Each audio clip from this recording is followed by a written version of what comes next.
आपण पुन्हा मीरा भाईंदर ठिकाणी पोहोचलोय। या ठिकाणी रेस्क्यू ऑपरेशन त्याच्यात आलेलं आहे। बिबट्याला पकडण्याची तयारी आता अंतिम टप्प्यात आल्याचंही पाहायला मिळतंय। बिबट्याचं रेस्क्यू ऑपरेशन आपण पाहतोय। पोलीस या ठिकाणी दक्षता आलेले आहेत, पिंजरा लावलेला आहे आणि बिबट्याला पकडण्यासाठी तयारी अंतिम टप्प्यात आली आहे। बिबट्याला लवकरच पकडलं जाईल असंही कळत आहे। पारिजात इमारतीमधली दृश्य आपण पाहतोय। नागरिक मोठ्या संख्येने उपस्थित आहेत, पोलीसही उपस्थित आहेत। शांततेचं आवाहन पोलीस करतायत, कोणीही गडबड गोंधळ करू नयेचं आवाहन सतत पोलीस करतायत।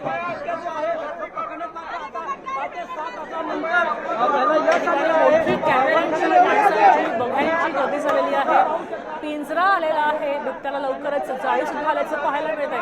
आता ही जाळी घेऊन बिबट्याला पकडलं जाईल। त्याच्यापर्यंत इंजेक्शन पोहोचलं जात नसताना सुद्धा आता या जाळीमध्ये बिबट्याला कोंडून त्याला माणसांनीच पकडून या पिंजऱ्यामध्ये सोडलं जाईल आणि त्यानंतर त्याला रेस्क्यू केलं जाईल असं पाहायला मिळत आहे। आपण पाहतोय मीरागडच्या पूर्वेची ही दृश्य आहेत। या ठिकाणी पारिजात इमारतीमध्ये बिबट्याला पकडण्यासाठी गेले 4-4.5 तास खरं तर बिबट्या या ठिकाणी उपस्थित आहे। बिबट्यानं तिघांना जखमी केलेलं आहे। नागरी वस्तीची दृश्य आपण पाहतोय। या ठिकाणी ज्या ठिकाणी जमेल त्या ठिकाणी पत्रकार बांधव आणि नागरिक सुद्धा उभे राहिलेले आहेत। बिबट्याला एक नजर पाहण्यासाठी सगळ्यांनी गर्दी केल्याचं पाहायला मिळत आहे आणि बिबट्या मात्र अजूनही इमारतीमध्येच लपून बसलेला आहे। या ठिकाणी आता बिबट्याही बिथरलेला आहे। इतकी गर्दी पाहिल्यामुळे बिबट्या इमारतीमधनं बाहेर येत नाहीये। खरं तर भक्ष्य शोधण्यासाठी सकाळच्या वेळी बिबट्या इथं आला होता, मात्र इमारतीमध्ये त्यावेळी शांतता होती। आता या ठिकाणी मोठ्या प्रमाणात गर्दी झालेली आहे।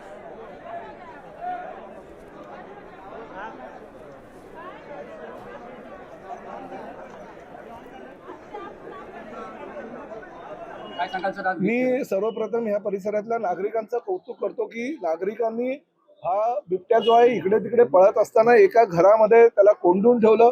एका 21-22 वर्षाच्या मुलीवर हल्ला करत असताना त्या मुलीला बाहेर काढलं। ती रक्तमामाळ झाली, पण त्या मुलीला ह्याच परिसरातल्या नागरिकांनी बाहेर काढून तिचा जीव वाचवला, त्याबद्दल त्यांचं कौतुक करायला पाहिजे। आणि अशा पद्धतीनं जर बिबटे नागरी वस्तीमध्ये येत असेल तर निश्चितपणे धोकादायक आहे। आज मीरा भाईंदरला आले।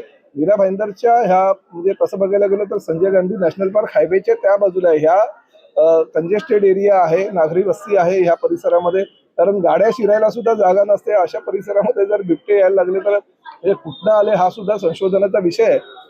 खरं तर फॉरेस्ट डिपार्टमेंटनी ह्या मुंबई ठाण्याच्या परिसरामध्ये मीरा भाईंदरच्या परिसरामध्ये त्यांनी AI टेक्नॉलॉजीचा वापर करून CCTV कॅमेऱ्याच्या माध्यमातून मेन कंट्रोल रूम जर त्यांच्याकडे बोरिवली नॅशनल पार्कला किंवा ठाण्याच्या येऊरच्या ठिकाणी ते असेल तर ते असे बिबटे जर नागरी वस्तीत पोहोचले तर ताबडतोब अर्ध्या पाऊण तासात ते पोहोचू शकतील अशा प्रकारची यंत्रणा करायला पाहिजे। आता बघा 8 वाजता या घटना घडल्या। मी सुद्धा 2 ते 3 वेळा फोन केला।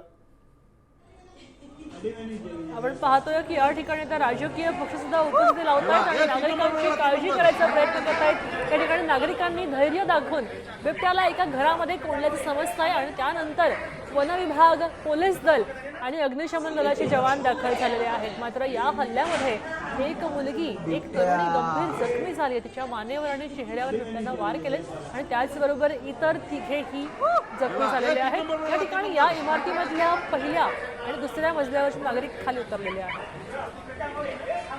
आश्चर्यच वाटतोय, कारण की हा जिकडे आता बिबट्या आल्या ज्या बिल्डिंगमध्ये, ह्या 3 किलोमीटर पेरीमध्ये सगळं शहरी भाग आहे, मोठे मोठे टावर आहे, बिल्डिंग आहे, मोठे रस्ते आहेत। या रस्त्यांना इथपर्यंत आला म्हणजे रात्री कोणी बघितलं नाही का दिवसात कोणी बघितलं, हा एक आश्चर्याचा प्रश्नच आहे की इथपर्यंत पोहोचला तरी कसं पोहोचला। परंतु ठीक आहे, आता त्याला फायर ब्रिगेड आणि फॉरेस्ट डिपार्टमेंट आलेले आहे।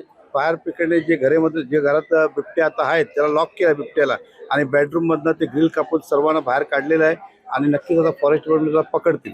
सर, गेले 2 तास झाले फॉरेस्टवाले आले नव्हते, आता फॉरेस्टवाले आले, आतापर्यंत 4 जणांवरती त्यांनी हल्ला केला। आता या लोकवस्तीमध्ये असं जर नाही 4 जणांचा जो हल्ला झालेला आहे त्या घराचा शिरण्याचा अगोदरची गोष्ट आहे। घरात गेल्यानंतर त्या घरात त्याला लॉक करून सगळे बेडरूममध्ये गेले। परंतु फॉरेस्ट डिपार्टमेंट सुद्धा हे सरप्राईजच असणार आहे की शॉकिंग असेल, सरप्राईज नाही की एवढ्या 3 किलोमीटर पेरीमध्ये आम्हालाही